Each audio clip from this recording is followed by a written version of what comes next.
नमस्कार मित्रांनो. मित्रांनो, संजय गांधी निराधार योजनेतील लाभार्थ्यांसाठी आजचा हा व्हिडिओ अतिशय महत्त्वाचा असणार आहे. कारण राज्य शासनामार्फत निराधार योजनेतील लाभार्थ्यांच्या बँक खात्यात पैसे जमा करण्यासंदर्भात अनेक शासन निर्णय जाहीर करून सुद्धा संजय गांधी निराधार योजनेतील लाभार्थ्यांच्या बँक खात्यात पैसे जमा होत नाही आहेत.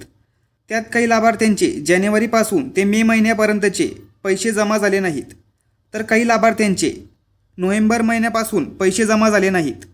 याचं मुख्य कारण म्हणजे संजय गांधी निराधार योजनेतील लाभार्थ्यांनी DBT प्रोसेस करण्यासाठी आवश्यक असलेली कागदपत्रे संबंधित निराधार विभागात म्हणजेच तहसील कार्यालयामधील निराधार विभागात जमा केलेली नाहीत.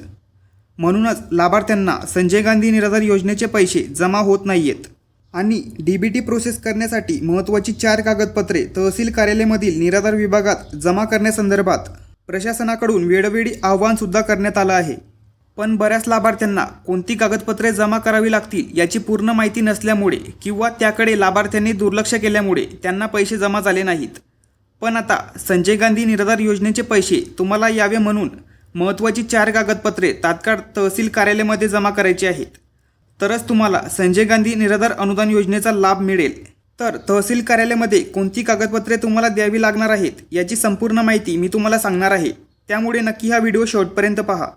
आणि चॅनलवरती जर नवीन असाल तर चॅनलला नक्की सबस्क्राईब करा. आपल्या चॅनलवरती अशाच महत्त्वपूर्ण माहितीसह व्हिडिओ येत असतात. तर मित्रांनो, तहसील कार्यालयामधील निराधार विभागामध्ये तुम्हाला महत्त्वाची 4 कागदपत्रे तात्काळ जमा करायची आहेत. त्यात पहिलं कागदपत्र म्हणजे तुम्हाला मोबाईल क्रमांकासह पूर्ण भरलेला DBT फॉर्म जमा करायचा आहे. म्हणजेच सर्वात आधी तुम्हाला तुमचं आधार कार्ड अपडेट करावं लागेल. आणि आधार प्रमाणीकरण करण्यासाठी तुम्हाला संबंधित तहसील कार्यालयामध्ये जाऊन आधार प्रमाणीकरण करावं लागेल. आणि DBT फॉर्मसोबत आधार कार्डची झेरॉक्स, बँक पासबुक आणि हयातीचा दाखला ही 4 कागदपत्रे तुम्हाला तहसील कार्यालयामध्ये तात्काळ जमा करायची आहेत.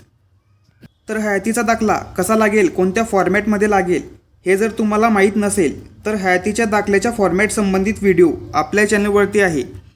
तर तो व्हिडिओ तुम्हाला या व्हिडिओच्या शेवटी मिळून जाईल. तर मी सांगितल्याप्रमाणे तुम्ही ही 4 कागदपत्रे तहसील कार्यालयामध्ये जमा करा. नक्की तुम्हाला पैसे जमा होतील.